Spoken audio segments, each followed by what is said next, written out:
నాకు ఈ ఊహ ఒక లిప్తలో వచ్చెను. మరలా ఆ ఊహ మరుగున పడెను. మామతో ఇట్లనెను, స్వయంప్రభ విష్ణు భక్తురాలు. మేము కాశ్మీరులము, శైవులము, మీరు స్మార్తులు. మీ ఇంటి బాలికకు వైష్ణవమెట్లు అలవడినది?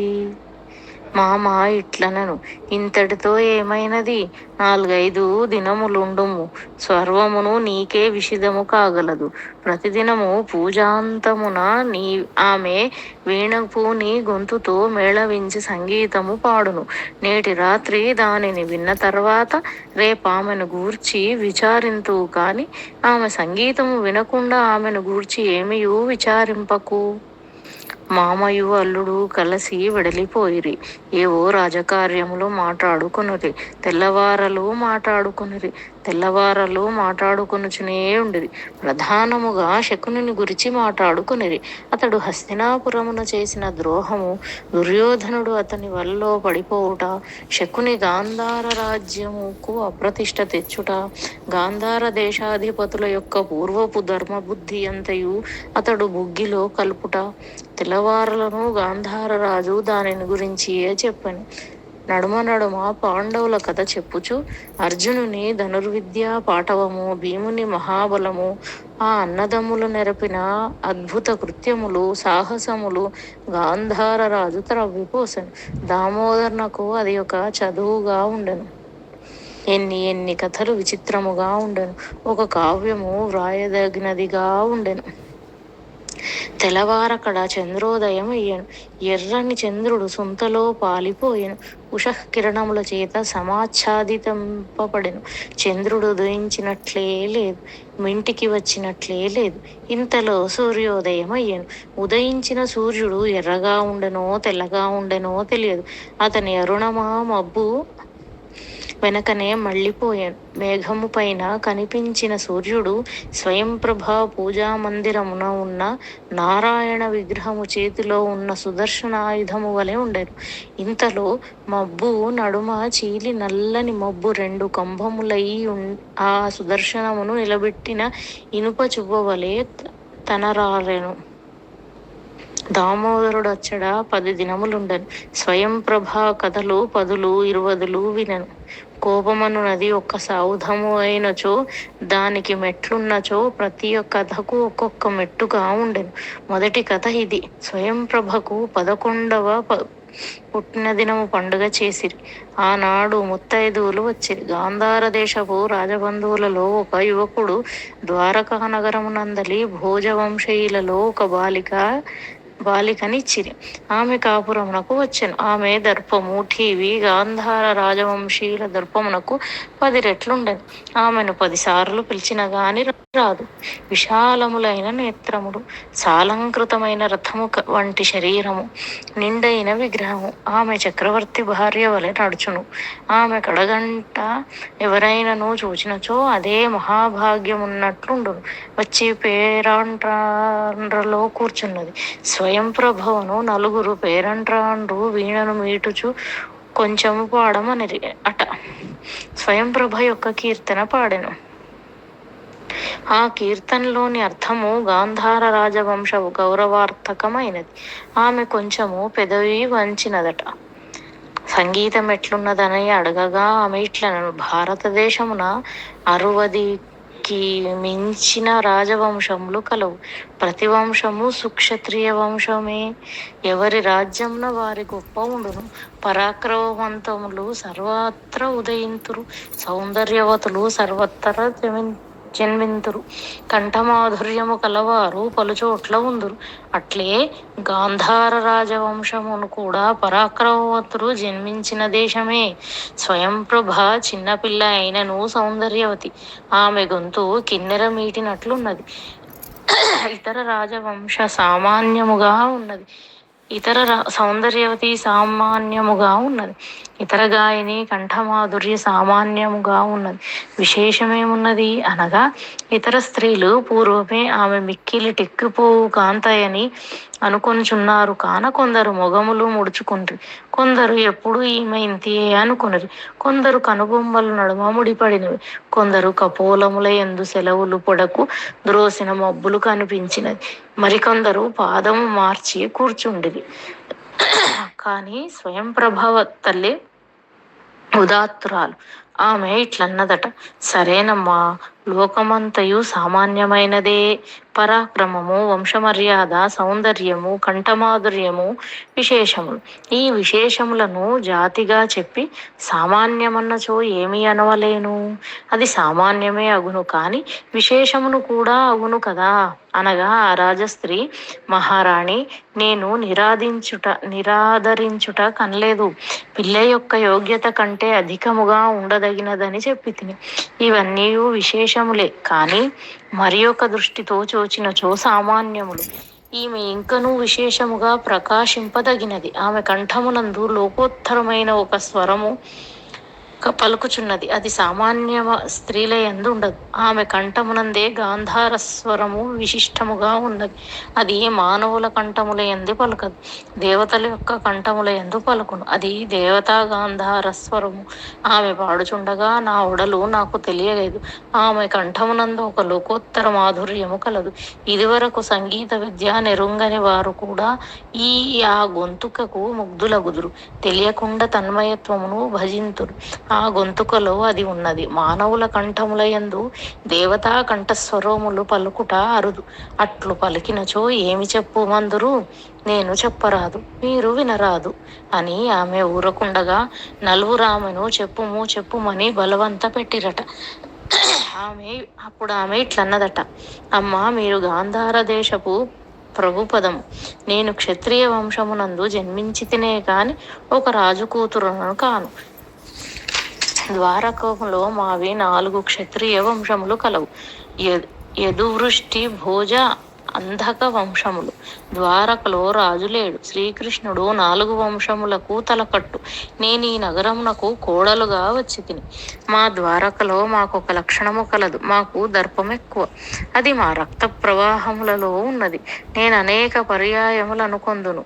దీని మూలముగా జనులు దురర్థము చేసుకొనుచున్నారు. నేను యథార్థముగానే చెప్పుచున్నాను. దానికి దురర్థము తీసుకొందురు. స్వయం ప్రభాదేవి కంఠమాధుర్యము గాని సౌందర్యము కాని నిజమునకు సామాన్యముగా లేవు, చాలా విశేషముగా ఉన్నవి. నేను చెప్పినచో ఎంతయో చెప్పవలేనని చెప్పలేదు. సౌందర్యము మాట తర్వాత చెప్పుదును. ఆమె కంఠమునందున్న దేవతా గాంధార స్వరము గూర్చి చెప్పుదును. మానవుల గొంతులయందు దేవతా స్వరము పలుకరాదు. పలికినచో ఆయుర్దాయము తక్కువ అగును. ఇది అవాచ్యము. చెప్పరాదు. చెప్పకుండా ఊరకుండా లేకపోతిని. నన్ను క్షమింపవలేను. కానీ దీనికి ఒక ప్రతిక్రియ కలదు. భగవన్నామకి సంకీర్తనమును మించిన పాట పాడనిచో, విష్ణు భక్తి తత్పరురాలైనచో, విష్ణువే భర్త అని భావించినచో, సామాన్య రాజకుమారుని వివాహమాడనిచో ఆమె దీర్ఘాయుష్కురాలగును. దీనికి ఇంకొక విరుగుడు లేదు. మాది ద్వారక. శ్రీకృష్ణదేవుని దర్శనార్థము దేవతలు వత్తురు, మహర్షులు వత్తురు. తన మహతిని వాయించుచు దేవర్షి వచ్చును. ఇది ఇతర రాజవంశ విషయముల యందు దుర్లభమైన విషయము. మాకు లోకమందు ఇతర రాజ్యములలో తెలియని బహు విషయములు తెలియను అని ఆమె ఇట్లు చెప్పుచుండగా స్వయం ప్రభ మూర్ఛపోయాను. అందరూ ఆదుర్దా పడిరి. ఆమె తల్లి త్రోటుపాటొందెను.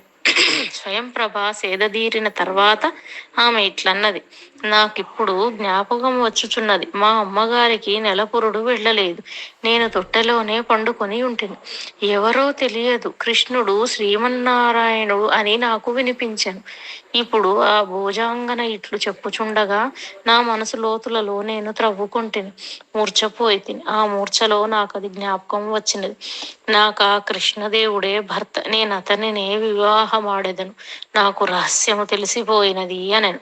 అందరూ నివ్వెరపోయిరి. నెలపురిటిలోని పిల్ల ఏమి, ఈ జ్ఞాపకమేమి, ఆ మాట ఎవరనిరి? ఇచ్చట నేమనవలేను? తర్వాత గాంధార రాజునకు జ్ఞాపకం వచ్చెను. మేనల్లుడైన దామోదరునితో స్వయం ప్రభ నెలపురుడులో ఉన్నప్పుడు పిల్లను చూపించుటకు వెళ్ళి అచట ఈ ప్రసక్తి చేసినట్లున్నది.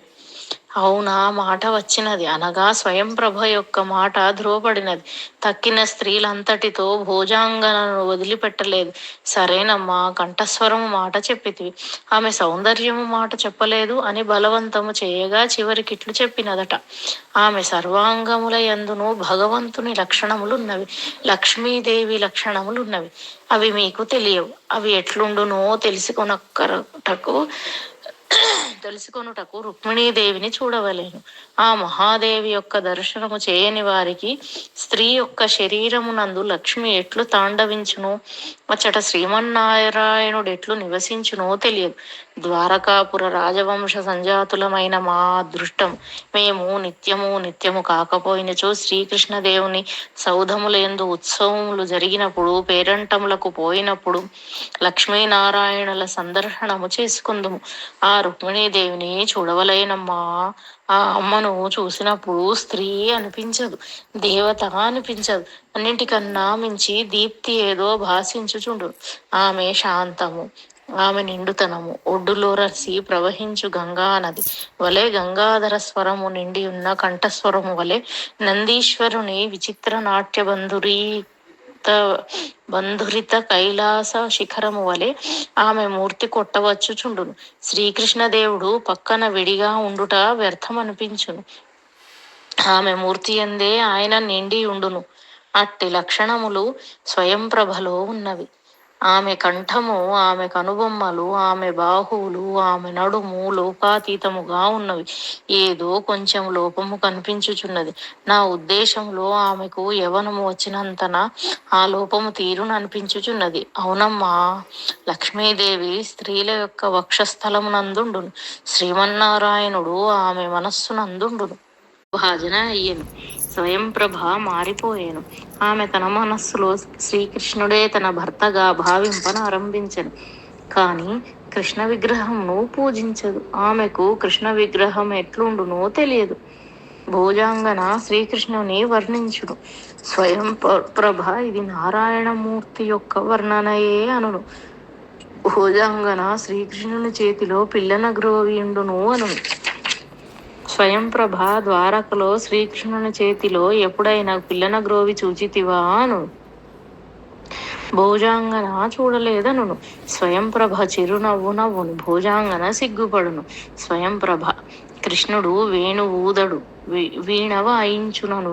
భోజాంగన నిజమే, ఆయనను గురించి నాకేమి తెలియను, నీకే తెలియను అని అంగీకరించును. పూర్వమా భోజాంగన ఎవరి యందు వినయం అవలంబించేది కాదు, స్వయం ప్రభ యందు వినయం అవలంబించును. స్వయం ప్రభ ఏమి చెప్పినచో దానికి అంగీకరించును. ఇది చాలనట్లు స్వయం ప్రభకు ఇద్దరు గురువులున్నారు. ఒక ఆయన సంగీతోపాధ్యాయుడు, రెండవ ఆయన సాహిత్యోపాధ్యాయుడు. ఇద్దరును నిరంతరం శ్రీకృష్ణుని గురించిన కథలే చెప్పుదురు. ఈ దోషము వారిదియు కాదు. వేరు కథలు చెప్పినచో ఆమె వినదు. రామాయణము చెప్పవలేను, సామవేదము వంటి సంగీతము చెప్పవలేను. సంగీత విద్య అంతయు ద్వారకా నగరం నుండి వచ్చినట్లుండును. ఎంత గొప్ప పాఠకుడు వచ్చినను అతడు తన గొప్ప చెప్పుకొనుటకు తాను ద్వారకా నగరమున శిక్షణ పొందితునని చెప్పును. అచ్చటి నుండి వచ్చిన కీర్తనలన్నీ కృష్ణలీలా భరితములుగా ఉండును. ఆ కీర్తనల నిండా రేపల్ల, యమున, గోపికలు, కాళీయాహి, గోవర్ధన పర్వతము, కంసవధ మొదలైన విశేషములే ఉండును. కనుక సంగీతము వినినంతనే శ్రీకృష్ణుని లీలలు తప్ప మరి ఒకటి లేదనిపించుచుండెను. ఈ రీతిగా స్వయం ప్రభ జీవితము కృష్ణమయమయ్యను. దామోదరుడు 100 కథలు వినను, అన్నియూ ఇంతే.